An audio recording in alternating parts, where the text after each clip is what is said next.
Hello जी, नमस्कार everyone. कैसे सारे बच्चे? जैव प्रौद्योगिकी की इकाई को हमने एक साथ बेटा जो दोनों अध्याय हैं वो हम एक साथ कवर कर रहे हैं, क्योंकि दोनों एक दूसरे से लिंक्ड थे, इसलिए मैंने दोनों के ही प्रीवियस ईयर क्वेश्चंस को साथ में रखा है।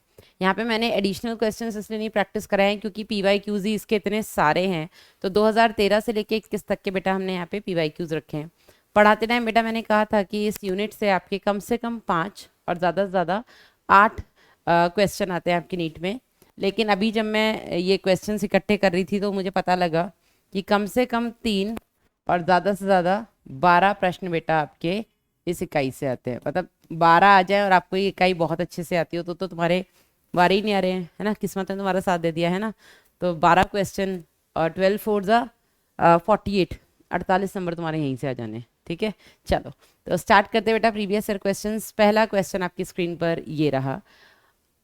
अपुनर्योगी जीवाणुओं की नीली निभा से विपरीत पुनर्योगी जीवाणुओं के निभा श्वेत दिखाई देते हैं क्योंकि जो आपका हमने पढ़ा था इंसर्शनल इनएक्टिवेशन, है ना, प्रवेशी निष्क्रियण, उसमें क्या था बेटा, हमने कोई भी फॉरेन जीन अगर कहीं इंसर्ट किया, ऐड किया, उसके इंसर्ट करने पर वहां पर जो वास्तविक जीन था कहीं ना कहीं वो डीएक्टिवेट हो गया, निष्क्रिय हो गया, क्योंकि अब वो अपना काम नहीं कर पाएगा क्योंकि उसकी जगह पे कोई बाहरी जीन आ गया है ना। दिस वाज इंसर्शनल इनएक्टिवेशन या निवेशी निष्क्रियण। ठीक है, तो निवेशी निष्क्रियण में हमने देखा था जो गैलेक्टोज की कॉलोनीज बन रही थी वो बाहरी जीन डालने के बाद उसमें जो अल्फा बीटा गैलेक्टोसाइडेस था अब वो रंग नहीं दे रहा है ना। तो अब वो जो नीली कॉलोनी पहले बन रही थी अब वो सफेद बन रही है, वास्तव में वो नीली बनती थी। ठीक है, तो यहाँ पर बेटा वो सफेद क्यों बन रही है उसका आपको जवाब देना है कि जो पुनर्योगी जीवाणु हैं उनकी जो कॉलोनीज हैं वो श्वेत दिखाई देती है क्योंकि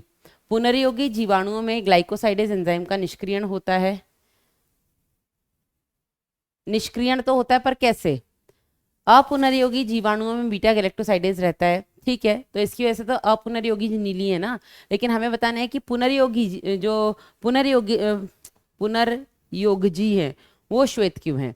अपुनर्योगजी जीवाणुओं में अल्फा गैलेक्टोसाइडेज का निवेशी निष्क्रियण होता है। नहीं बेटा, जिनका पुनर्योगज नहीं हुआ है उनमें निवेशी निष्क्रियण भी नहीं हुआ है, तभी तो वो अपुनर्योगज है ना। पुनर्योगजी जीवाणुओं में बीटा गैलेक्टोसाइडेज का निवेशन निष्क्रियण होता है। बिल्कुल सही बात है। जो आपकी रिकॉम्बिनेंट बैक्टीरियाज हैं, ऐसे बैक्टीरियाज जिनके अंदर आपका रिकॉम्बिनेंट डीएनए जा चुका है, रिकॉम्बिनेंट डीएनए जाने की वजह से बेटा उसमें बीटा गैलेक्टोसाइडेज जो आपका एंजाइम है उसका इंसर्शनल इनएक्टिवेशन हो चुका है, जिसकी वजह से उसकी कॉलोनीज अब सफेद रंग की बन रही है ना, नीले रंग की कॉलोनीज अब उसकी नहीं बन रही है। उत्तर हो जाएगा आपका 4। नेक्स्ट, एक रासायनिक अभिक्रिया में प्रतिबंधन एंडोन्यूक्लियस द्वारा जनित डीएनए खंड को किसके द्वारा अलग किया जा सकता है? ठीक है, आपने केमिकल रिएक्शन की जिसमें प्रतिबंधन एंडोन्यूक्लियस आपने यूज किया काटने के लिए। ठीक है, उससे जो आपके डीएनए के छोटे छोटे आपको खंड या टुकड़े मिले हैं उसको आप कैसे अलग कर सकते हो? तो उनको बेटा आप अलग कर सकते हो जेल इलेक्ट्रोफोरेसिस की तकनीक से। हाँ या नहीं? याद आ रहा है? एग्रोज जेल की एक प्लेट लेते हैं, उसमें छोटे छोटे कुएं बनाते हैं, डीएनए को उन कुएं में डालते हैं और उस तरफ हम निगेटिव इलेक्ट्रोड लगाते हैं, क्योंकि निगेटिव निगेटिव रिपेल, तो डीएनए आपका निगेटिव इलेक्ट्रोड से पॉजिटिव की तरफ भागता है। अब कितना भागेगा वो किस पर निर्भर करता है? डीएनए का खंड कितना बड़ा है, ठीक है, उस पर चार्ज कितना स्ट्रांग हमने लगाया है, ठीक है, उसका भार कितना है, इन सब पे निर्भर करता है। तो उसको हम बेटा अलग कैसे कर सकते हैं? प्रतिबंधन मापन से नहीं कर सकते, अपकेंद्रीकरण से नहीं कर सकते, पीसीआर से नहीं कर सकते, वैद्युत संचालन यानी कि जेल इलेक्ट्रोफोरेसिस से करते हैं। उत्तर हो जाएगा आपका 4। नेक्स्ट क्वेश्चन, किसका इस्तेमाल जीन की क्लोनिंग में वाहक की तरह करते हैं? तो क्लोनिंग में वाहक जो लेकर के जाएगा आपके वांछित जीन को होस्ट में यानी परपोशी में। सैल्मोनेला टाइफीम्यूरियम के डीएनए का नहीं बेटा, सैल्मोनेला टाइफीम्यूरियम का हमने प्लाज्मिड इस्तेमाल किया है पहला आरडीएनए बनाने में, है ना, तो वो वाहक है। टीआई प्लाज्मिड कर सकते हैं, बिल्कुल करेंगे। एग्रोबैक्टीरियम ट्यूमिफेशियन का जो टीआई प्लाज्मिड है, टीडीएनए, जो कि ट्यूमर कॉज करता है, हमने उसी के अंदर तो उसका डिसार्म कर दिया था, हमने उसके हथियार छीन करके वहां पर अपना वांछित जीन लगा दिया था। बिल्कुल सही है। प्रतिजैविक प्रतिरोधी एम्पिसिलिन रेजिस्टेंस और टेट्रासाइक्लिन रेजिस्टेंस स्तर, ये बेटा क्या होते हैं? ये आपके वर्णयोगी चिन्हक है, इनकी मदद से हम पुनर्योगी को अपुनर्योगी से अलग कर सकते हैं, है ना, ओआरआई रहित नहीं। तो इसका उत्तर हो जाएगा बेटा आपका टीआई प्लाज्मिड, जिसको हम संवाहक की तरह इस्तेमाल करते हैं। निम्न में से कौन सा क्रम वियोम क्रमानुपाती है, यानी कि पैलिंड्रोम है। पैलिंड्रोम क्या होते हैं बेटा? जिनको आप दोनों तरफ मतलब 3 से 5 अगर आप पढ़ते हैं दोनों ही लड़ियों में, तो अगर उनका सेम प्रोनाउंसिएशन आता है या उनमें जो न्यूक्लियोटाइड है उनका बेटा सेम क्रम है तो उसको हम पैलिंड्रोम बोलते हैं ना। तो यहाँ पे GAATTC, GAATTC, GAATTC बिल्कुल सही है। ATGCAG, ATGCAG यहाँ नहीं है तो गलत हो गया। CTTAGC, CTTAGC यहाँ नहीं है तो गलत हो गया। TGCATC, TG नहीं है तो ये भी गलत हो गया। ठीक है, तो ये आपका गलत है। इसमें आपका सही उत्तर क्या हो जाएगा बेटा? 1 मिनट है ना, 1 मिनट बेटा, 1 मिनट। यहाँ पर आपका सही उत्तर हो गया यहाँ पे आपका 1। ठीक है, चलिए अगला क्वेश्चन है आपका बेटा, निम्न में से कौन सी तकनीक का इस्तेमाल GM फसलों के उत्पादन में किया जा सकता है? ठीक है, तो आपको आनुवांशिक इंजीनियर्ड फसलें बनानी है तो आप क्या करोगे? माइक्रो प्रोपगेशन नहीं करेंगे, ये अपनी प्लांट ब्रीडिंग में करते हैं। कायिक संकरण नहीं करेंगे, RDNA तकनीक का इस्तेमाल करेंगे, क्रॉस बॉन्ड ब्रीडिंग नहीं करेंगे। उत्तर हो जाएगा आपका 3। नेक्स्ट, RNA इंटरफेरेंस का परिणाम निम्न में से है? mRNA अनुवादकरण को शांत कर देना, नहीं बेटा। संपूरक डबल स्ट्रैंडेड RNA के कारण विशिष्ट mRNA का शांत होना, बिल्कुल सही बात है। ठीक है, RNA इंटरफेरेंस में हमने यही किया था ना, हमने पहले से एक डबल स्ट्रैंडेड DNA और हमने ये भी देखा RNA, हमने देखा था बेटा कई सारी जो यूकैरियोटिक कोशिकाएं हैं, कई सारी क्या जितनी भी यूकैरियोटिक कोशिकाएं हैं उनमें बेटा ये एक तरह से उनका सेलुलर डिफेंस है, अपने आप को बाहरी जीन से बचाने का इसमें ये एक प्राकृतिक प्रतिरक्षा सिस्टम उनके अंदर उपस्थित है। ठीक है, जिसमें वो क्या करता है? डबल स्ट्रैंडेड RNA बना करके रखता है। हमने ये भी बोला था इस डबल स्ट्रैंड में दूसरा स्ट्रैंड, दूसरी रज्जू कहाँ से बनती है? तो या तो उस कोशिका में कभी पहले वायरस आया होगा उसको इन्फेक्ट करने तो उसके RNA से बनती है, या बेटा सेल के अंदर जो जंपिंग जीन्स होते हैं जिनको हम ट्रांसपोजोन्स बोलते हैं उनकी मदद से बनती है ना। तो वो डबल स्ट्रैंडेड RNA में जो कॉम्प्लीमेंट्री स्ट्रैंड होता है वो जाकर के जब भी आपका इन्फेक्ट करने के लिए कोई भी DNA आता है वो DNA से mRNA बनेगा, उस mRNA के स्ट्रैंड से जाकर के वो कॉम्प्लीमेंट्री स्ट्रैंड जुड़ जाता है और उसको प्रोटीन नहीं बनाने देता। ऐसा ही होता है ना, तो ये mRNA को शांत कर देता है। mRNA के अनुलेखन का शांत होना, mRNA संश्लेषण है तो DNA का शांत होना। सही उत्तर हो जाएगा आपका 2। ठीक है, नेक्स्ट, कौन सा संवाहक DNA के केवल एक छोटे टुकड़े को क्लोन कर सकता है? तो एक छोटे टुकड़े को क्लोन करने की क्षमता जीवाणु का कृत्रिम गुणसूत्र नहीं, आर्टिफिशियल क्रोमोसोम ईस्ट, अच्छा बैक यैक हो गया ना, ये हो गया आपका bacterial artificial chromosome, yeast artificial chromosome. ये दोनों तो बेटा हमने ह्यूमन जीनोम प्रोजेक्ट में यूज किया। ठीक है, प्लाज्मिड यूज करते हैं हम, कॉस्मिड भी नहीं यूज करते। अगर आपको छोटे टुकड़े का क्लोन कराना तो हम प्लाज्मिड इस्तेमाल करते हैं। नेक्स्ट, पुनर्योगज DNA प्रौद्योगिकी द्वारा उत्पादित पहला मानव हार्मोन कौन सा है? तो बेटा पहला मानव हार्मोन है इंसुलिन, जिसको हम ह्यूमुलिन के नाम से जानते हैं। एली लिली कंपनी ने बेटा इसको बनाया था। आंसर हो जाएगा 1। एस्ट्रोजन, थायरोक्सिन, प्रोजेस्टेरोन नहीं है। एस्ट्रोजन और प्रोजेस्टेरोन तो हो भी नहीं सकता बेटा, ये तो क्योंकि प्रोटीन है ना। चलिए सॉरी, ये प्रोटीन हो रही हूँ, ये तो स्टेरॉइड्स हैं। ठीक है, वसा भी उत्पन्न है। नेक्स्ट है बेटा आपका, ग्लाइफोसेट के लिए अभियंत्रित फसलें किससे प्रतिरोधी या सहनशील हैं? तो बेटा ग्लाइफोसेट एक्चुअली आपके हर्बिसाइड्स होते हैं। ठीक है, हम सॉरी हर्बिसाइड्स के लिए इसको हम यूज करते हैं। हर्बिसाइड्स क्या होते हैं? जो एक्स्ट्रा हर्ब्स हैं, जो एक्स्ट्रा जो छोटे मोटे पौधे आ गए उनको किल करने के लिए, है ना, उनको मारने के लिए। तो ये जीवाणु कीटनाशी नहीं है, ये शाकनाशी होते हैं। ठीक है, हर्बिसाइड्स इनको हम बोलते हैं, हर्बिसाइड्स। उत्तर हो जाएगा इसका 3। नेक्स्ट, बीटी कपास में पादप ऊतक में प्राक आवेश मतलब प्रोटॉक्सिन, प्रोटॉक्सिन मतलब इनएक्टिव टॉक्सिन, ठीक है, निष्क्रिय टॉक्सिन के रूप में उपस्थित बीटी आवेश एक क्रियाशील आवेश के रूप में किस कारण बदलता है? तो बेटा ये निष्क्रिय से सक्रिय कब होता है बेटा? ये निष्क्रिय से सक्रिय होता है एल्कलाइन पीएच में, है ना, क्षारीय पीएच में। और ये क्षारीय पीएच इसको कहाँ मिलता है? ये क्षारीय पीएच इसको कीट के मध्य आहार नाल में मिलता है। ठीक है, कीट के मिडगट में मिलता है, मध्य आहार नाल में। तो कीट की आहार नाल के अम्लीय पीएच के कारण नहीं, आहार नाल के सूक्ष्म जीवों की क्रिया से नहीं, कीट की आहार नाल में रूपांतरण गुणकों की उपस्थिति के कारण नहीं, कीट की आहार नली के क्षारीय पीएच के कारण। उत्तर हो जाएगा आपका 4। नेक्स्ट है आपका बेटा, भारत सरकार का कौन सा निकाय जनसेवा के लिए जीएम शोध और जीएम जीवों के प्रवर्धन से सुरक्षा को नियंत्रित करता है? तो ये है बेटा आपका GAC, genetic engineering approval committee. एक ऐसी कमेटी है जो कि गवर्नमेंट ऑर्गेनाइजेशन है, और आपको जितनी भी आनुवांशिक रिसर्चेस करनी है तो उसके लिए बेटा पहले ये परमिशन देता है, तभी आप वो रिसर्च कर पाएंगे, है ना। तो भारतीय कृषि अनुसंधान परिषद नहीं, आनुवांशिक इंजीनियरिंग स्वीकृति समिति GEAC, genetic engineering approval committee, ठीक है। आनुवांशिक परिचालन नहीं, उत्तर हो जाएगा आपका 2। नेक्स्ट, उस डीएनए अणु को क्या कहते हैं जिसमें क्लोन के लिए रुचि जीन को समकालित किया जाता है? ठीक है, वो डीएनए अणु क्या कहलाता है? ये है बेटा वो डीएनए अणु जिसमें आप अपने वांछित जीन को, जिसकी आपको क्लोनिंग करानी है, उसको जोड़ सकते हो। तो ये डीएनए का अणु बेटा क्या कहलाता है? ये आपका वेक्टर है ना। ये क्या है बेटा? ये आपके वेक्टर कहलाते हैं, जिनको हम संवाहक बोलते हैं, ठीक है। उत्तर हो जाएगा आपका 3। नेक्स्ट, डीएनए को विशिष्ट स्थानों पर काट देना किसके आविष्कार से संभव हुआ? तो बेटा काटने के लिए हमने प्रतिबंधन एंडोन्यूक्लियस का इस्तेमाल किया, तो इसका उत्तर हो जाएगा आपका रेस्ट्रिक्शन एंजाइम। लाइगेज तो जोड़ता है, प्रोब्स की मदद से हम अपने वांछित डीएनए के टुकड़े को पहचानते हैं। सेलेक्टेबल मार्कर्स क्या करते हैं बेटा? ये आपको चुनने में मदद करते हैं पुनर्योगज को अपुनर्योगज कोशिका से। उत्तर हो जाएगा आपका 2। नेक्स्ट, सुनहरे चावल एक आनुवांशिक रूपांतरित फसल पादप है। सही बात है, गोल्डन राइस। इनमें निवेशित जीन किसके जैविक संश्लेषण के लिए है? तो बेटा ये विटामिन ए एनरिच्ड राइस होते हैं, ठीक है। बी सी ओमेगा 3 नहीं है, उत्तर है आपका ए। नेक्स्ट, पादपों में टी डीएनए के प्रवेश से क्या होगा? तो टी डीएनए बेटा याद है आपको, tumour DNA, tumour inducing DNA, जो कि एग्रोबैक्टीरियम ट्यूमिफेशियन के प्लाज्मिड में पाया जाता है, ठीक है।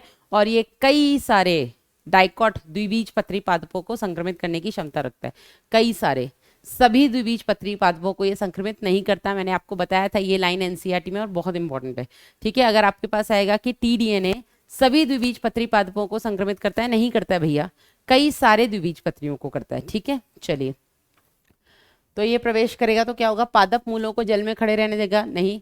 पादपों में एग्रोबैक्टीरियम ट्यूमिफेशियन द्वारा संक्रमण होता है? बिल्कुल होता है, क्योंकि ये उसी का तो डीएनए है। मृदा के पीएच में बदलाव आता है और पादप में ताप प्रघात होता है? नहीं होता है। पादपों को थोड़े अल्पकाल के लिए शीत में उद्भासित करना पड़ता है? बिल्कुल नहीं। आंसर हो जाएगा आपका 2। नेक्स्ट, टैक पॉलीमरेज एंजाइम किससे प्राप्त किया है? तो बेटा टैक, मैंने आपको बताया था टैक, जिसमें टी का मतलब है थर्मस और एक्यू का मतलब है आपका एक्वेटिकस। ये आपका बेटा जो एंजाइम है टैक पॉलीमरेज, ये एक थर्मोस्टेबल एंजाइम है। ये उच्च ताप में भी अपनी संरचना वैसी की वैसी बनाए रखता है। तो ये उच्च ताप में भी स्टेबल है, स्थायी है, ठीक है। ये ताप स्थायी एंजाइम है ना। तो हम थर्मस एक्वेटिकस से, और हम इसका इस्तेमाल क्यों करते हैं, कब करते हैं? हम इसका इस्तेमाल पीसीआर में प्रसार प्रक्रिया या प्रसार जो स्टेप होता है उसमें करते हैं, ताकि क्या हो बेटा? ताकि उच्च ताप पे आपका ये एंजाइम टूटे ना, इसका विकृतीकरण ना हो जाए, ठीक है। तो 72 डिग्री सेल्सियस पे हम इसका इस्तेमाल करते हैं। उत्तर हो जाएगा थर्मस एक्वेटिकस से बेटा हम इसको निकालते हैं। नेक्स्ट है आपका, निम्न में कौन एक रेस्ट्रिक्शन एंडोन्यूक्लियस है? ठीक है, हिंड 2 सबसे पहला निकाला गया रेस्ट्रिक्शन एंडोन्यूक्लियस है, ठीक है। प्रोटीएज एंजाइम है, नॉर्मल एंजाइम प्रोटीन का पाचन, डीएनएज नहीं है, आरएनएज नहीं है, ये डीएनए आरएनए का पाचन करेंगे। उत्तर होगा 1, हिंड 2। नेक्स्ट, एक विजातीय डीएनए एवं प्लाज्मिड कट किया जाता है, ठीक है, वांछित डीएनए और प्लाज्मिड, लेकिन समान रेस्ट्रिक्शन एंडोन्यूक्लियस को जोड़ा जाता है? एक मिनट रुको, क्वेश्चन में गड़बड़ है। एक विजातीय डीएनए और प्लाज्मिड को कट किया जाता है समान रेस्ट्रिक्शन एंडोन्यूक्लियस के द्वारा, और एक रिकॉम्बिनेंट प्लाज्मिड बनाने के लिए इन्हें जोड़ा जाता है। समान रेस्ट्रिक्शन एंडोन्यूक्लियस से और एक रिकॉम्बिनेंट प्लाज्मिड बनाने के लिए इन्हें जोड़ा जाता है। रुको, क्वेश्चन में गड़बड़ है। एक विजातीय डीएनए व प्लाज्मिड कट किया जाता है समान रेस्ट्रिक्शन एंडोन्यूक्लियस से और उनको जोड़ा जाता है, और उनको जोड़ा जाता है एक रिकॉम्बिनेंट प्लाज्मिड बनाने के लिए, ठीक है। यह किस एंजाइम के उपयोग से होगा? तो उनको जोड़ा किस एंजाइम की मदद से जाएगा? सीधी बात है, काटने के लिए विशिष्ट स्थल पे काटने के लिए हमारे पास रेस्ट्रिक्शन एंडोन्यूक्लियस या प्रतिबंधन एंडोन्यूक्लियस है। जोड़ने के लिए बेटा हमारे पास कौन है? लाइगेज, है ना। टैक पॉलीमरेज तो कॉपीज बनाएगा, लाइगेज जोड़ेगा। उत्तर हो जाएगा आपका 3। नेक्स्ट, निम्न में से कौन सा रिस्ट्रिक्शन एंजाइम ब्लंट छोर उत्पन्न करता है? हमने दो तरीके के एंड्स पढ़े थे, एक पढ़ा था आपका स्टिकी एंड्स, है ना, जैसे देखो इसमें इको 5 R5 इसका आंसर है, इसका होता है गाटा TC, CGTAATTAATCG या GC, ठीक है, देख लो GATATC GATATC पैलिंड्रोम हो गया। दूसरा है बेटा हमारे पास GAATTC GAATTC। यहाँ पे बेटा जो आपका इको R1 है, इको R1 आपके GA के बीच से काटता है और इस तरीके से आपको स्टिकी एंड्स देता है, चिपचिपे सिरे देता है। जबकि बेटा आपका जो इको R5 है, ये इको R5 बेटा T और A के बीच से काटता है दोनों लड़ियों को, और इससे बेटा जो एंड्स बनते हैं वो आपके ब्लंट एंड्स बनते हैं, ठीक है, वो चिपचिपे नहीं है, ठीक है। तो ये इको R5 का रेस्ट्रिक्शन साइट है GATTC, और ये आपके सॉरी इको R1 का है GATTC, इको R5 का है GATATC गाटा TC, ठीक है, ऐसे याद करती हूँ मैं। आंसर है इसका 1। नेक्स्ट, बाजार में भेजने से पहले अभिव्यक्त प्रोटीन के पृथक्करण और शुद्धिकरण की प्रक्रिया को क्या कहा जाता है? ठीक है, तो आपने बायोरिएक्टर में बेटा अपनी प्रोटीन बना ली, ठीक है, उसको बाहर निकाला, सेपरेशन एंड प्यूरिफिकेशन, उसको अलग किया और उसका फिर आपने संशोधन किया, शोधन किया, पृथक्करण और शोधन, है ना, इन दोनों को मिलाकर के बेटा हम क्या कहते हैं, ये सब किसमें होता है? ये सब होता है आपके डाउनस्ट्रीम प्रोसेसिंग में, जिसको हम बोलते हैं अनुप्रवाह संसाधन, अनुप्रवाह संसाधन, है ना। तो प्रतिप्रवाह प्रक्रमण प्रक्रमण अनुप्रवाह प्रक्रमण जैव, उत्तर हो जाएगा आपका सेकंड, अनुप्रवाह प्रक्रमण, या जिसको हम बोल देते हैं इंग्लिश में डाउनस्ट्रीम प्रोसेसिंग, है ना, ये हो गया आपका डाउनस्ट्रीम प्रोसेसिंग। तो इसका सही उत्तर हो जाएगा बेटा आपका सेकंड।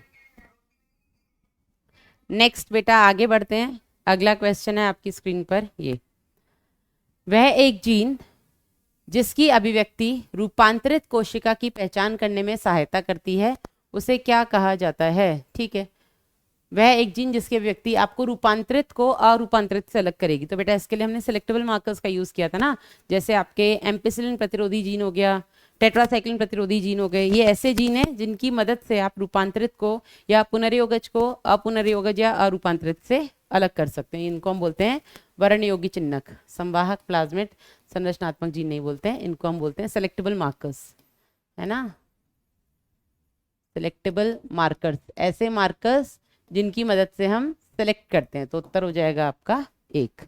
नेक्स्ट, जल वैद्युतकरण संचलन के दौरान एगरोस जेल पर डीएनए खंडों की गति के लिए कौन सा मानदंड होगा?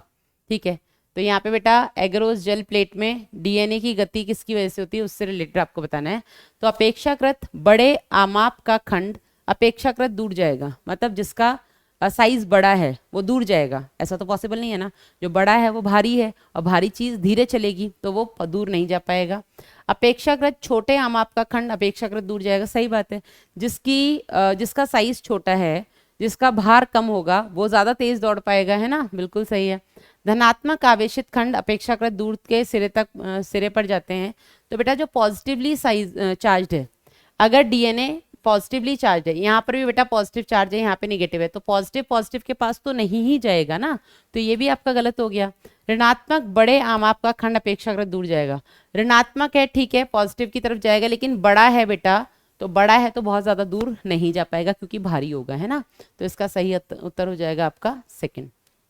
नेक्स्ट, एगेरोस जेल में पृथक हुए डीएनए खंड को किसके अभिरंजन के बाद देखा जा सकता है? तो एथेरियम ब्रोमाइड से बेटा हम स्टेनिंग करते हैं, उसके बाद पराबैंगनी किरणें यानी कि यूवी रेडिएशन से हम उसको देखते हैं, ना, तो ब्रोमेफिन ब्लू एथेरियम ब्रोमाइड, उत्तर हो जाएगा 4। ये कुछ ऐसे ऑप्शंस होते हैं जिसमें बाकी पढ़ने की जरूरत नहीं है, स्टेटमेंट क्वेश्चंस में आपको सारे ऑप्शंस पढ़ने की जरूरत है, ठीक है ना। चलिए, मानव लसिकाणु में डीएनए के टुकड़े के निवेशन के लिए, ठीक है, ह्यूमन लिम्फोसाइट से हमें डीएनए का टुकड़ा भेजना है, तो कौन सा वेक्टर आप सामान्यतः प्रयुक्त करेंगे? तो बेटा हमने बताया था अगर आपको एनिमल्स के अंदर किसी भी डीएनए के खंड को भेजना है, वांछित जीन को भेजना है, तो उसके लिए बेटा हम रेट्रोवायरस का इस्तेमाल करते हैं, ना, पश्च विषाणुओं का, ऐसे वायरसेस जिनके पास आरएनए जेनेटिक मटेरियल है, ठीक है। एनिमल्स में भेजना है तो हम क्या यूज कर रहे थे, एग्रोबैक्टीरियम ट्यूमिफेशन का टीआई प्लाज्मिड। प्लांट्स में भेजना है तो बेटा हम रेट्रोवायरस इस्तेमाल करेंगे, जिनके पास आरएनए जेनेटिक मटेरियल है उनको बेटा हम बोलते हैं रेट्रोवायरसेस। यस, उत्तर हो जाएगा इसका एक, टीआई प्लाज्मिड पेड़ के लिए, ठीक है, मतलब पादपों के लिए। लेमडा फेज ये बेटा जीवाणुओं के लिए, ठीक है, पीबीआर 322 भी जीवाणुओं के लिए, तो उत्तर हो जाएगा एक। नेक्स्ट, सार्वजनिक उपयोग के लिए आनुवांशिकता रूपांतरित जीवों के प्रवर्तन के बारे में सुरक्षा के मूल्यांकन के लिए भारत में कौन सा संगठन है, GEAC, genetic engineering approval committee, ये रहा बेटा आनुवांशिक अभियांत्रिकी उन मूल्यांकन समिति, स्वीकृति समिति लिख देते कभी, मूल्यांकन, नीट एनटीए कुछ भी कर देता है। एक विदेशी कंपनी द्वारा चावल की एक नई किस्म को पेटेंट किया गया था, ठीक है, यद्यपि ऐसी किस्में भारत में लंबे समय से विद्यमान है, यह किससे संबंधित है, यह बेटा बासमती चावल से संबंधित है ना, शरबती सोनोरा बासमती। और इन्होंने किया क्या था बेटा, अमेरिकन कंपनी ने, राइस टेक जो हमने बोला था, इसने हमारे बासमती का इस्तेमाल करके उसको एक जो सेमी ड्वार्फ वैरायटी होती है ना चावल की, सेमी मतलब आधे अधूरे, ड्वार्फ मतलब बौने, उनके साथ मिला करके उसने एक नई वैरायटी बनाई थी और उसको अपने नाम पे पेटेंट कर लिया था। उत्तर है 4, बासमती की वैरायटी थी। नेक्स्ट, बहुराष्ट्रीय कंपनियों और संगठनों द्वारा किसी देश या उसके लोगों की बिना अनुज्ञप्ति के जैव संसाधनों के उपयोग को जैव चोरी कहा जाता है, बायोपायरेसी है ना, बायोपायरेसी। सेकेंड, ठीक है, बिना उनको उनकी अनुमति लिए, बिना उनको उनकी मेहनत का पैसा दिए अगर आप उनके किसी अनुसंसाधन का इस्तेमाल या संसाधन का इस्तेमाल करें, that is biopiracy. Yes. Next, polymerase श्रृंखला अभिक्रिया के चरणों में सही क्रम क्या है, तो ये बेटा याद करने का मैंने आपको तरीका बताया था, DAE। ये कई बार बेटा नीट में पूछा जा चुका है, डिनेचुरेशन, एनीलिंग, एक्सटेंशन, निष्क्रियकरण, तापानुशीलन और प्रसार। विस्तरण, विस्तरण मतलब प्रसारी तो सबसे लास्ट में होता है, अनिलन विस्तरण नहीं, ये उल्टा हो गया। विकृतीकरण, विस्तरण अनिलन नहीं, गलत है, विकृतीकरण अनिलन और विस्तरण, तो इसका सही उत्तर हो जाएगा बेटा आपका 4, डिनेचुरेशन, एनिलिंग और एक्सटेंशन, ठीक है।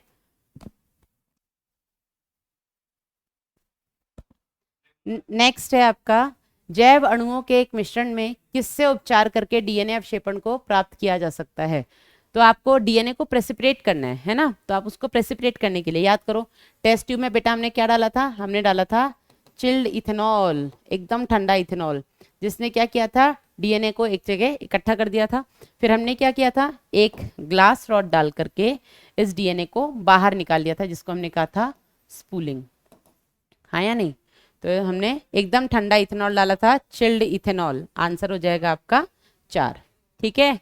नेक्स्ट क्वेश्चन देखते हैं बेटा, एंजाइमों के बड़े पैमाने पर औद्योगिक उत्पादन के लिए सूक्ष्म जीवों को उगाने के लिए निम्नलिखित में से कौन से उपकरण की आवश्यकता होती है, तो बड़े पैमाने पर बेटा अगर आपको कोई भी एंजाइम बनाना है, एंजाइम क्या है, प्रोटीन है, ठीक है, किससे बना रहे हैं, डीएनए से, तो रिकॉम्बिनेंट डीएनए बनाकर के इकोलाई में डाल देंगे, प्रोटीन बन जाएगा। तो हम बड़े पैमाने पर अगर हमें बनाने तो हम बायोरिएक्टर का इस्तेमाल करेंगे, जैव रिएक्टर, ठीक है। नेक्स्ट, गोलब शलभ कृमि में, ये आपके बेटा कॉटन बॉलवर्म्स की बात हो रही है, ठीक है, बॉलवर्म्स जो कि आपके कॉटन के पेड़ों को प्रभावित करते हैं, उनमें बेसिलस thuringiensis के बीटी आविश को सक्रिय करने के लिए प्रोटॉक्सिन की सक्रियता किससे प्रेरित होती है, पीछे हम देख चुके थे, अगर उसके कीट के मध्य क्या बोलेंगे, आहार नाल के मध्य भाग में है ना, जब उसको क्षारीय पीएच मिलेगा, तो आंत के क्षारीय पीएच की वजह से, तापमान नहीं है, नमी वाली सतह नहीं है, उत्तर हो गया एक। तो देख रहे हो बेटा कैसे क्वेश्चन रिपीट होते हैं। गोल्डन चावल के विषय में निम्न में से कौन सा कथन सही है, ठीक है, एग्रोबैक्टीरियम वेक्टर का उपयोग कर विकसित किया गया है और ये शुष्कता सहनशील होता है, नहीं, तुम सबको पता है गोल्डन चावल विटामिन ए एनरिच्ड राइस है, वैसे आपको चावल से कुछ नहीं मिलेगा, लेकिन गोल्डन चावल जो सुनहरा चावल है वो पीला क्यों होता है, क्योंकि बेटा उसमें विटामिन ए कैरोटीन प्रेजेंट होता है, इस वजह से, ठीक है। चावल की एक आद्य किस्म से, पुरानी किस्म से जीन निवेशन के कारण इसके दाने पीले हैं, नहीं बेटा, यह डैफोडिल के जीन वाला है, डैफोडिल बेटा एक पौधा होता है, उसके फूलों का यहाँ पे इस्तेमाल करते हैं, इसलिए बेटा ये पीले होते हैं और ये विटामिन ए रिच्ड होते हैं, ठीक है। यह बेसिलस thuringiensis के जीन वाला पीड़क प्रतिरोधी बिल्कुल नहीं है, उत्तर हो जाएगा आपका 3।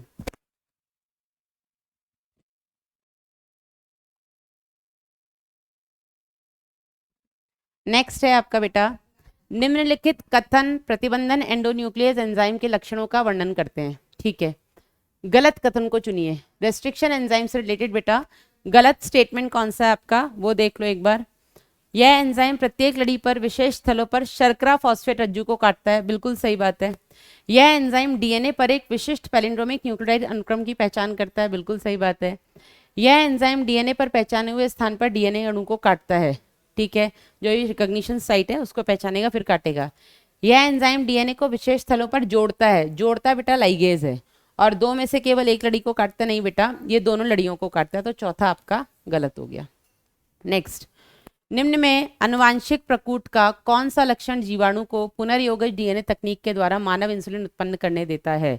ठीक है, तो बेटा मानव इंसुलिन कोई भी मतलब बैक्टीरिया क्यों बना पाता है, क्योंकि जो आपके ये आपने जेनेटिक्स में पढ़ा होगा कि जो आपके जीन्स जो यूनिवर्सल कोड्स होते हैं, एक मिनट, जो ये जेनेटिक कोड्स जो होते हैं बेटा ये यूनिवर्सल होते हैं।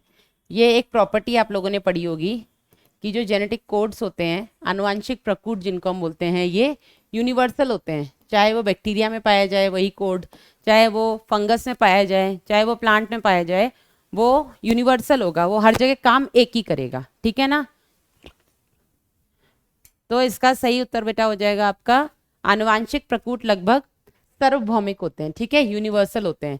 तो सेम जेनेटिक कोड आप किसी के भी अंदर डाल दो, वो सेम प्रोटीन ही बनाएगा, ठीक है, वो सेम अमीनो अम्ल के लिए रिस्पॉन्सिबल है, सेम अमीनो अम्ल को जोड़ेगा। तो विशिष्ट होते हैं नहीं, तो बताया ना सार्वभौमिक होते, तो उत्तर हो जाएगा एक। नेक्स्ट, मिलान करो चलो और सही विकल्प का चयन करो।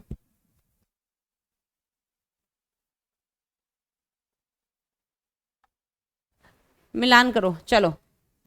तो सबसे पहला आ जाएगा आपका बीटी कपास। बीटी कपास आपको बेसिलस thuringiensis से क्राइजीन मिला है, तो क्राइजीन कहीं मेंशन, जीन चिकित्सा कोशिका सुरक्षा, बेसिलस thuringiensis, तो ए का हो जाएगा 4, ए का 4। लो उत्तर आ गया हमारा तीसरा। एडेनोसिन डीएमिनेज की कमी होगी तो बेटा क्या होगा आपका, जीन थेरेपी की जरूरत पड़ती है ना, तो जीन चिकित्सा की जरूरत पड़ेगी, बी का 1 बिल्कुल सही है, ठीक है। आरएनए आई मतलब आरएनए इंटरफेरेंस, ये बेटा सेलुलर डिफेंस है, कोशिकीय सुरक्षा, ठीक है, सभी यूकैरियोटिक कोशिकाओं में, तो सी का 2, ठीक है। और पीसीआर एचआईवी संक्रमण का पता लगाने के लिए आप इसका इस्तेमाल करेंगे, तो डी का 3, उत्तर हो जाएगा आपका 3। नेक्स्ट, एक वेक्टर में सहलग्नी डीएनए की प्रति की संख्या को नियंत्रित करने वाले अनुक्रम को क्या कहा जाता है? ठीक है, एक वेक्टर में सहलग्नी डीएनए की प्रति की संख्या को नियंत्रित करने वाले, ठीक है, मतलब कितनी नंबर ऑफ कॉपीज बननी है उसको बेटा आपका ओआरआई साइट कंट्रोल करता है, याद आ रहा है, पैलिंड्रोमिक अनुक्रम रिकॉग्निशन साइट चयन नहीं, ओआरआई साइट। ओआरआई साइट बेटा क्या करता है, इसके दो काम होते हैं। पहली बात तो यहाँ से ओरिजिन ऑफ रेप्लिकेशन है ना, यहाँ से प्रतिकृति के बनने की शुरुआत होती है, कितनी प्रतिकृतियां बननी है वो भी बेटा आपका ओआरआई साइट ही कंट्रोल करता है, उत्तर हो जाएगा 4। नेक्स्ट, निम्न में कौन सा कथन सही नहीं है, क्या गलत है? कार्यात्मक इंसुलिन में ए और बी श्रृंखलाएं होती हैं जो हाइड्रोजन बंध द्वारा जुड़ी हुई, लो भैया पहले ही गलत है, ये बेटा डाइसल्फाइड बंध द्वारा जुड़ी होती है, ए और बी, 7 और 7 के बीच में डाइसल्फाइड बंध होता है, 20 और 19 के बीच में डाइसल्फाइड बंध होता है, ठीक है। यहाँ पे 6 पहली वाली के 6 और 11 के बीच में डाइसल्फाइड, ए में बेटा 21 अमीनो अम्ल होते हैं और बी में आपके 30 अमीनो अम्ल होते हैं, तो कुल मिला के 51 होते हैं ना, तो ये हाइड्रोजन बंध द्वारा नहीं जुड़ी होती है, डाइसल्फाइड बंध द्वारा जुड़ी होती है। आनुवांशिक इंजीनियरिंग इंसुलिन ई कोलाई उत्पादित द्वारा उत्पादित होता है, बिल्कुल होता है। मनुष्य में इंसुलिन प्राक इंसुलिन से संश्लेषित होता है, बिल्कुल सही बात है। प्रो इंसुलिन, प्राक मतलब प्रो जो इनएक्टिव होता है, ठीक है, प्रो इंसुलिन से इंसुलिन बनता है, बिल्कुल सही है। प्रो इंसुलिन में एक अतिरिक्त पेप्टाइड होता है जिसे सी पेप्टाइड कहते हैं, बिल्कुल सही है, और इसमें सी पेप्टाइड में बेटा 33 अमीनो अम्ल होते हैं, तो उत्तर 1 जो गलत है। प्रतिबंधन एंजाइमों के विषय में गलत कथन को पहचानिए, है ना, इनमें से गलत क्या है, आपको गलत कथन को पहचानना है। ये आनुवांशिक इंजीनियरिंग में उपयोगी हैं, बिल्कुल हैं। चिपचिपे सिरे डीएनए लाइगेज द्वारा जोड़े जा सकते हैं। प्रत्येक प्रतिबंधन एंजाइम डीएनए क्रम की लंबाई का निरीक्षण करके कार्य करते हैं, बिल्कुल सही बात है। यह डीएनए की लड़ी को पैलिंड्रोमिक स्थलों पर काटते हैं, सही है। गलत क्या है? प्रतिबंधन एंजाइम के विषय में गलत कथन क्या है? तो चिपचिपे सिरे डीएनए लाइगेज, बेटा ये लाइगेज की बात हो रही है ना, हमसे प्रतिबंधन के बारे में पूछा है। स्टेटमेंट चारों सही है, लेकिन लाइगेज प्रतिबंधन एंजाइम से संबंधित नहीं है। लाइगेज जोड़ने का काम करता है, प्रतिबंधन काटने का काम करता है ना, तो इसका सही उत्तर हो जाएगा सेकंड, जो कि प्रतिबंधन एंडोन्यूक्लियस से संबंधित नहीं है, इसलिए ये गलत है, अदरवाइज स्टेटमेंट ये सही है। आ जाओ फिर से मैच करते हैं match. Bacillus thuringiensis clinic vector, प्रथम आरडीएनए अणु का निर्माण, ये तो बेटा साल्मोनेला टाइफीमीरियम के प्लाज्मिड से हुआ था, तो लो डी का 2 आ गया अपना, डी का 2। डीएनए पॉलीमरेज क्रायर प्रोटीन, तो बेसिलस thuringiensis से हमें क्राइजीन मिलता है जिससे प्रोटीन बनेगा, तो ए का 4, ए का 4, लो उत्तर आ गया अपना 4। फिर भी देख लेते हैं आपका थर्मस एक्वेटिकस, डीएनए पॉलीमरेज में इसका टैक पॉलीमरेज यूज किया जाता है, मतलब ठीक है, तो B2 B3 है ना, डीएनए पॉलीमरेज के बदले यहाँ पे टैक पॉलीमरेज यूज किया जाता है। और एग्रोबैक्टीरियम ट्यूमिफेशियन एक वेक्टर, क्लोनिंग वेक्टर है, क्लिनिक वेक्टर नहीं है, क्लोनिंग वेक्टर, तो सी का 1, ठीक है, उत्तर हो गया आपका यहाँ पे 4। नेक्स्ट है बेटा, फिर से निम्नलिखित में से सही युग्म को चुनिए, सही कौन सा है? न्यूक्लियेज, न्यूक्लियेज है तो न्यूक्लिक अम्ल को काटेगा, डीएनए के 2 रज्जुकों को पृथक करता है, ठीक है, नहीं 2 रज्जुकों को बेटा, 2 रज्जुक तो ये है ना, ये तो इसमें यहाँ पे इनको पृथक करने के लिए बेटा हमें ताप बढ़ाना पड़ता है, तो उससे क्या होता है, हाइड्रोजन बॉन्ड्स जो होते हैं वो टूट जाते हैं, तो ये बेटा ऐसा नहीं करता है। न्यूक्लियस डीएनए को काटता है, उसके दोनों रज्जु को अलग करने के लिए हाइड्रोजन बॉन्ड तोड़ना है, और हाइड्रोजन बॉन्ड को तोड़ने के लिए बेटा हमें क्या करना है, हमें टेम्परेचर बढ़ाना है, जो कि हम कहाँ करते हैं, पीसीआर के पहले स्टेप में है ना, डीनेचुरेशन में 90-92 डिग्री सेल्सियस पे दोनों रज्जु अलग हो जाते हैं। एक्सोन्यूक्लियस डीएनए में विशेष स्थानों पर काट लगाता है, बिल्कुल नहीं, एक्सोन्यूक्लियस बाहर से काटता है, टर्मिनल एंड्स को, है ना, सिरों को काटता है। लाइगेज 2 डीएनए के अणुओं को जोड़ता है, बिल्कुल सही बात है। पॉलीमरेज डीएनए के खंडों को तोड़ता है, नहीं, उसकी प्रतिकृतियां बनाता है, तो सी सही युग्म है, ठीक है। चलिए अगला क्वेश्चन है बेटा यहाँ पे आपका, बीटी कपास की किस्म जो बेसिलस thuringiensis के विष जीन को समाविष्ट करके बनाई गई है वो प्रतिरोधी है। तो बीटी कपास की किस्म जो कि बेसिलस thuringiensis से हमने क्राइजीन निकाला, ठीक है, विष जीन कौन सा है इसमें, क्राइजीन है, ठीक है, उसको बना करके, उसको लगा करके जो बनाई गई है वो कीटों के लिए प्रतिरोधी है ना, तो पादप सूत्रकृमि के लिए नहीं, कीट परभक्षी से नहीं, कीट पीड़कों से जो नष्ट कर रहे हैं हमारी फसलों को, परभक्षी पैरासाइट्स हैं उनके लिए नहीं है, तो उत्तर हो गया इसका 3, कवकीय रोगों से बिल्कुल नहीं। नेक्स्ट, इको आर1 द्वारा पहचाने जाने वाले पैलिंड्रोमिक क्रम हैं GAATTC, GAATTC, जी और ए के बीच से काट देगा, ठीक है, तो GATTC पर यहाँ पे ये एंड बेटा गलत लगा दिए हैं, है ना, दोनों देखो, यहाँ पे देखो, ये भी 3 एंड, इसको अगर हम यहाँ पे बनाकर देखें तो ये कुछ ऐसा है, CTTAAG, है ना, ये 5 सिरा है, ये 3 सिरा है, और यहाँ पे देखो 3 सिरे पे फिर से GAATTC, ये कंफ्यूजन करने वाली चीज थी, है ना। यहाँ पे देखो 5 से 3 और 3 से 5, हमें क्या करना है, हमें 5 से 3 और 5 से 3 बेटा देखना था, जो कि गलत है। यहाँ पे देख लो GAATTC 5 कुछ गड़बड़ है, सी, हाँ ये देख लो ना, यहाँ पे 5 पे GAATTC 3 और यहाँ पे 3 पे CTTAAG 5। रुको, कुछ गड़बड़ है, गड़बड़ तो यहाँ पे भी है भैया, हाँ ठीक है, रुको, GAATTC है ना, GAATTC 5 से 3 है, तो 5 से 3 GAATTC, यहाँ पे भी 5 से 3 GAATTC है ना, तो यहाँ पे ये हो जाएगा ना, रुको रुको रुको, अरे गड़बड़ कर दी मैंने, यहाँ पे देखो 5 ये है ना, 5 पे GAATTC, हाँ ठीक है, ये 3 तो सही उत्तर हो जाएगा इसका 3, है ना। ऊपर वाले में एक बार हम देख लें, तो ऊपर वाले में क्या दिया है, 5 से, हाँ यहाँ पे 5 पे बेटा C दिया हुआ है, जो कि गलत है ना, 5 पे C नहीं चाहिए, 5 पे तो G चाहिए, तो GAATTC आपका उत्तर हो जाएगा बेटा इसमें 3।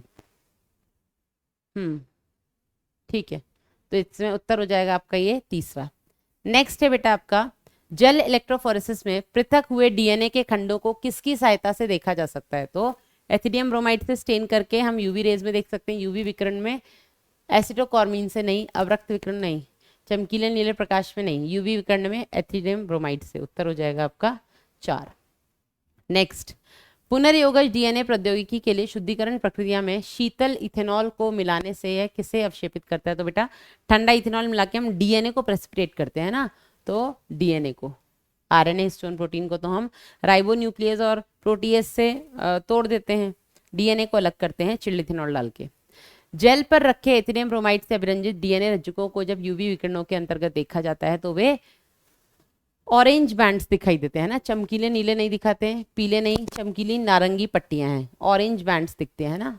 3rd, नेक्स्ट, रोग को ठीक करने के लिए जीन प्रवर्धन करते हुए एक जीन को लक्ष्य किया जाता है, तब यह प्रक्रिया कहलाती है।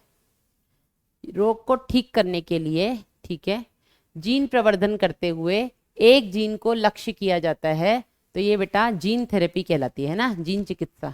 अगर हमें जेनेटिक लेवल पे किसी रोग को ठीक करना है तो हम जीन चिकित्सा का इस्तेमाल करेंगे, ठीक है। तो रोग को ठीक करने के लिए तो हम चिकित्सा का इस्तेमाल करेंगे, और जीन प्रवर्धन करते हुए हम पहले पीसीआर, ठीक है, हम पीसीआर की हेल्प से बेटा यहाँ पे उसको डायग्नोज करेंगे, वहाँ पे आर्टिफिशियल जीन लगाएंगे, लक्ष्य किया जाता है, तो ये प्रक्रिया जीन चिकित्सा कहलाती है, ठीक है। उत्तर हो गया आपका 3। नेक्स्ट, 1 मिनट, करते हुए जीन को लक्ष्य किया जाता है तब यह प्रक्रिया क्या कहलाती है? ठीक करने के लिए चिकित्सा, बिल्कुल सही है। चलो, निम्न में से कौन एक पीसीआर का एक अनुप्रयोग नहीं है? पीसीआर का कौन सा यूज नहीं है पूछ रहे हैं ना। जीन उत्परिवर्तन का पता लगाना, अगर उसमें कोई म्यूटेशन हुआ है तो आप पीसीआर से इजीली पता लगा सकते हो। आणविक निदान में बेटा हम यूज करते ही हैं पीसीआर और एलाइजा को, ठीक है, बीमारी को पहचानने के लिए। जीन प्रवर्धन के लिए हम पीसीआर का इस्तेमाल करते हैं, बहुत सारी कॉपीज अगर हमें बनानी है। प्रोटीन का शुद्धिकरण करने के लिए बेटा हम डाउनस्ट्रीम प्रोसेसिंग यानी कि अनुप्रवाह संसाधन का इस्तेमाल करते हैं, यहाँ पे हम पीसीआर का इस्तेमाल नहीं करते हैं। उत्तर हो जाएगा आपका 4। नेक्स्ट, निम्न में से पॉलीमरेज श्रृंखला अभिक्रिया के चरणों का सही अनुक्रम DAE, डिनेचुरेशन, एनीलिंग, एक्सटेंशन। तापानुशीलन पहले नहीं आएगा, निष्क्रियण, ठीक है, तापानुशीलन प्रसार, ठीक है, निष्क्रियण प्रसार ना, ठीक है। उत्तर हो जाएगा आपका 2nd, डिनेचुरेशन, एनीलिंग, एक्सटेंशन।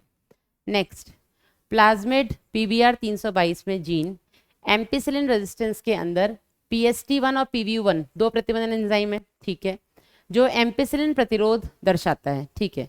यदि इस एंजाइम को बीटा गैलेक्टोसाइडेज उत्पादन के लिए एक जीन के लिए निवेशित किया जाता है और पुनर्योगज प्लाज्मिड को इकोलाई स्ट्रेन में निवेशित किया, सीधी बात ये इतना बोल रहा है, ये बेटा आपका PBR 322 है, ठीक है।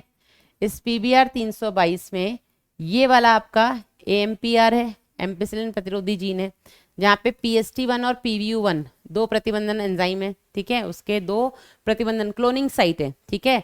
आपने क्या किया, आपने वांछित जीन को यहाँ लगाया, ठीक है, आपने निवेशी निष्क्रियण यहाँ करवाया है, तो अब ये एम्पिसिलिन प्रतिरोधी नहीं रहेगा, करवाया है मैंने ये क्लास में, है ना। तो बताओ, जिस भी बैक्टीरिया के अंदर, ये बैक्टीरिया का ओरिजिनल क्रोमोसोम है, ठीक है, क्रोमोसोमल डीएनए है, जिस बैक्टीरिया के अंदर आपने इसको डाला पुनर्योगज डीएनए को, उसमें क्या होगा? इसमें द्वैत क्षमता के साथ नए प्रोटीन उत्पादन की क्षमता होगी? बिल्कुल नहीं। यह पोषी कोशिका को एम्पिसिलिन प्रतिरोधी नहीं बना पाएगा, बिल्कुल सही बात है, ठीक है। तो जो भी पोषी कोशिका, ये टेट्रासाइक्लिन प्रतिरोधी जीन है, जो भी पोषी कोशिका है वो टेट्रासाइक्लिन प्रतिरोधी तो रहेगी लेकिन एम्पिसिलिन प्रतिरोधी नहीं रहेगी, बिल्कुल सही बात है, ठीक है।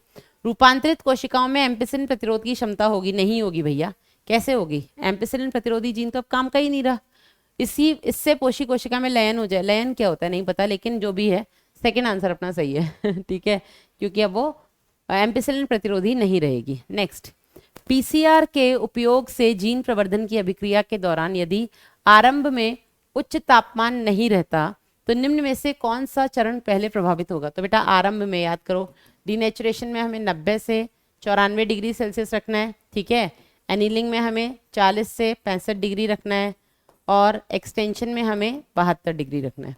इसने क्या बोला कि अगर आप शुरुआत में ही उच्च तापमान नहीं बना पाओगे तो सीधी सी बात है, ये जो डीएनए था जो आपका इस तरीके से रहता है, यहाँ पे हाइड्रोजन बॉन्ड से जुड़ा हुआ ये है ना, जो भी है, तो ये बेटा इसके 2 स्ट्रैंड्स करने के लिए तो आपको हम अलग अलग मतलब उच्च तापमान देते हैं ना, कि हम दोनों इसकी रज्जू को अलग कर दें, इसी को तो डीनेचुरेशन बोलते हैं। अगर हम शुरुआत में ही ये हाई टेम्परेचर नहीं दे पाएंगे तो ये दोनों लड़ियां अलग नहीं होंगी। तो कौन सा स्टेप प्रभावित हो रहा है आपका? लाइगेशन नहीं, तापानुशीलन नहीं, प्रसार, निष्क्रियकरण का आपका जो स्टेप है बेटा वो प्रभावित हो रहा है, डीनेचुरेशन इफेक्ट हो रहा है। नेक्स्ट, इंसुलिन के संदर्भ में उचित विकल्प का चयन करो। ठीक है, उचित मतलब सही को चुनना है ना। इंसुलिन, परिपक्व इंसुलिन में सी पेप्टाइड नहीं होती, बिल्कुल सही बात है। जो मैच्योर इंसुलिन होती है उसमें सी पेप्टाइड नहीं होती है। ठीक है, आरडीएनए प्रौद्योगिकी से उत्पादित इंसुलिन में सी पेप्टाइड होता है, बिल्कुल नहीं होता है। रिकॉम्बिनेंट डीएनए में हम केवल ए और बी बनाते हैं, उनको डाइसल्फाइड से जोड़ देते हैं। ठीक है, प्रो इंसुलिन में सी पेप्टाइड होता है, हाँ, बिल्कुल सही बात है। जो प्रो इंसुलिन होता है, प्राक इंसुलिन, उसमें तो सी पेप्टाइड होता है ना। ठीक है, जब वो प्रो इंसुलिन से इंसुलिन बनता है तो उसका सी पेप्टाइड हट जाता है। इंसुलिन के ए पेप्टाइड एवं बी पेप्टाइड डाइसल्फाइड बंधों द्वारा पारस्परिक जुड़े होते हैं, बिल्कुल सही बात है। ए और बी चेन्स जो होती है वो डाइसल्फाइड बंध से जुड़ी है। तो नीचे दिए गए विकल्पों में से उचित उत्तर का चयन करें, तो उचित उत्तर सही कौन सा है ना, ए, बी गलत है, सी डी, ए सी डी, ए सी डी, ये केवल ए सी डी सही उत्तर हो गया आपका 4। नेक्स्ट, किसी रोग के प्रभावी उपचार के लिए इसके आरंभिक निदान एवं रोग क्रिया विज्ञान को समझना बहुत जरूरी है। ठीक है, किसी भी डिजीज को अगर आपको बेटा कंप्लीटली क्योर करना है तो उसको जितना जल्दी आप डायग्नोस कर लें उतना अच्छा होता है ना। तो निम्न में से कौन सी आणविक निदान तकनीक आरंभिक पहचान के लिए बहुत उपयोगी है? तो आणविक निदान में आपके पास पीसीआर है, आपके पास एलाइजा है। इन दोनों से आप किसी भी जेनेटिक डिजीज को उसके शुरुआती स्टेज में ही पहचान सकते हैं, है ना। संकरण तकनीक नहीं, वेस्टर्न ब्लॉटिंग नहीं, सदर्न ब्लॉटिंग नहीं, इट्स एलाइजा। पीसीआर और एलाइजा की मदद से बेटा आप उसको जल्दी से जल्दी पहचान सकते हैं। नेक्स्ट, एडेनोसिन डीएमिनेज की कमी से क्या होता है?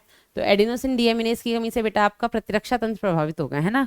इसको हम बोलते हैं SCID होता है, सीवियर कंबाइंड इम्यूनो डेफिशिएंसी, है ना। आपका इम्यून सिस्टम, क्यों? क्योंकि ये लिम्फोसाइट्स में प्रेजेंट होते हैं। लिम्फोसाइट्स का काम क्या होता है? आपको प्रतिरक्षा देना, एंटीबॉडीज का निर्माण करना, है ना।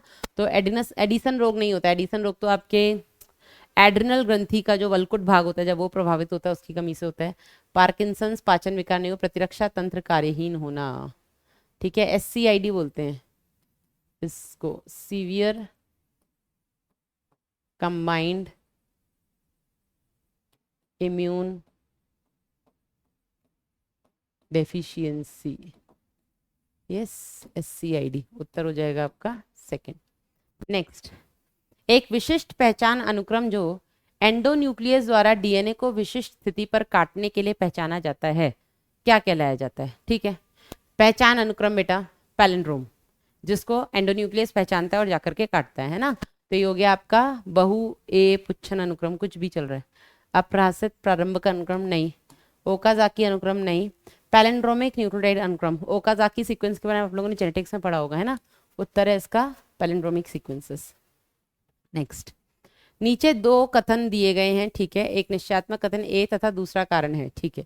तो कथन है पॉलीमरेज श्रृंखला अभिक्रिया को डीएनए प्रवर्धन के लिए प्रयुक्त किया जाता है, बिल्कुल सही बात है। पीसीआर की मदद से हम डीएनए का एम्प्लीफिकेशन करते हैं ना, हम उसको एम्प्लीफाई करते हैं, उसकी कॉपीज वगैरह इंक्रीज कर सकते हैं ना। एम्पिसिलिन प्रतिरोधी जीन को रूपांतरण का पता लगाने के लिए एक सेलेक्टेबल मार्कर के रूप में प्रयुक्त किया जाता है, सही बात है। जो एम्पिसिलिन प्रतिरोधी जीन है, जो टेट्रासाइक्लिन प्रतिरोधी जीन है, ये वर्ण योगी चिन्हक है ना, इनकी मदद से हम रिकॉम्बिनेंट को नॉन रिकॉम्बिनेंट से पहचान सकते हैं, अलग कर सकते हैं। तो दोनों सही है ना, ठीक है। एक पीसीआर के बारे में एक उसका, ठीक है। ए और आर दोनों सही है, किंतु आर ए की सही व्याख्या नहीं है, बिल्कुल सही बात है। दोनों स्टेटमेंट अलग अलग सही हैं, पर ये उसको एक्सप्लेन नहीं कर रहा है ना, ठीक है। उत्तर हो जाएगा आपका एक। नेक्स्ट, निम्न में से कौन सा कथन जैल विद्युत संचलन तकनीक के विषय में सही नहीं है? किससे रिलेटेड? जेल इलेक्ट्रोफोरेसिस से रिलेटेड कौन सा स्टेटमेंट सही नहीं है? ठीक है, पृथक किए गए डीएनए के खंडों को एथिडियम ब्रोमाइड द्वारा अभिरंजित किया जाता है, बिल्कुल सही बात है। वर्णोत्पादक क्रियाधार की उपस्थिति में जेल में नीले रंग के डीएनए बैंड दिखाई देते हैं, नहीं बेटा। जब आप उसको स्टेनिंग कर देते हो उसका नीले नहीं ऑरेंज पट्टियां दिखाई देती है ना, नारंगी पट्टियां, चमकीली नारंगी। डीएनए के तीक्ष्ण नारंगी रंग के बैंड को जेल में तब देखा जा सकता है जब उन्हें यूवी प्रकाश में दर्शाया जाता है ना, पराबैंगनी किरणों में ही हम देख सकते हैं। जेल से पृथक किए गए डीएनए स्ट्रैंड के निष्कर्षण की प्रक्रिया को छालन कहते हैं, इल्यूजन, है ना। जो भी आपने जेल से आपने प्रोब की मदद से जो भी डीएनए का टुकड़ा निकाला उसको फिर आप उस जेल से अलग करते हो, इसी को हम इल्यूजन बोलते हैं ना, छालन। तो इसमें बेटा गलत कौन सा है आपका? सेकंड, नीले रंग की पट्टियां नहीं दिखती हैं, चमकीली नारंगी पट्टियां दिखती हैं। नेक्स्ट, डीएनए के निम्नलिखित पैलिंड्रोमिक बेस सीक्वेंस में कौन सा आसानी से एक विशेष प्रतिबंधन एंजाइम से काटा जा सकता है? तो कौन सा काटा जा सकता है बेटा? आपका GATTC, GATTC 5' से 3', बिल्कुल सही है। ठीक है, CTC, GAATTC, क्यों मैं ऐसे कंफ्यूज हो रही हूँ? GAATTC बिल्कुल सही है।